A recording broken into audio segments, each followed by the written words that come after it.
ஏன் சிஸ்டர் ரொம்ப சோகமா இருக்கீங்க? அது ஏன் சிஸ்டர் கேக்குறீங்க? எல்லாரும் என்னை ஒதுக்கி வைக்கிறாங்க, எதுக்குமே பிரயோஜனம் இல்ல. அதனால நான் ரொம்ப சோகமா இருக்கேன். ஏன் அப்படிலாம் நினைக்கிறீங்க?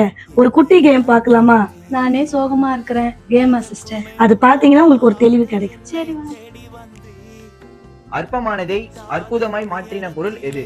நான் சொல்றேன். மண்ணு, அற்பமான மண்ணை வைத்துதான் அற்புதமான மனிதனை உருவாக்கினார். யூஸே இல்லாம ஓரமா நின்றதை யூஸ்ஃபுல்லாக மாற்றின பொருள் எது? படகு. பிரயோஜனமே இல்லாத இந்த படகுல இயேசு கிறிஸ்து உட்கார்ந்து பிரசங்கம் பண்ணினார். தூக்கி போட்டதை தேடி வந்து மேனாக்கின பொருள் எது? கல்லு. வீடு கட்டுறவங்க வேண்டாம்னு சொன்ன கல்லு தான் வந்து தலைக்கு மூளைக்கல்லாய் மாறிச்சு. விஷம் நிறைந்த உணவை ஆரோக்கியமாய் மாற்றின பொருள் எது? நான் சொல்றேன்.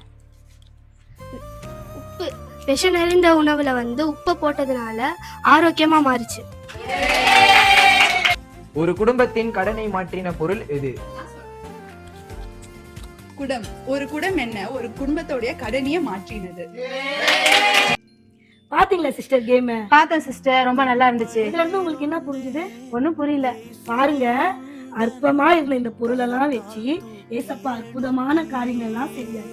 உங்களை கொண்டும் கர்த்தர் பெரிய காரியங்களை செய்வாரு. என்னை கொண்டு அற்புதம் செய்வாரா? ஆமா சிஸ்டர், உங்களை கொண்டும் செய்வாரு. அற்பமான என்னை கொண்டு செய்வாருன்னா நிச்சயமாக உங்களை கொண்டு செய்வார்.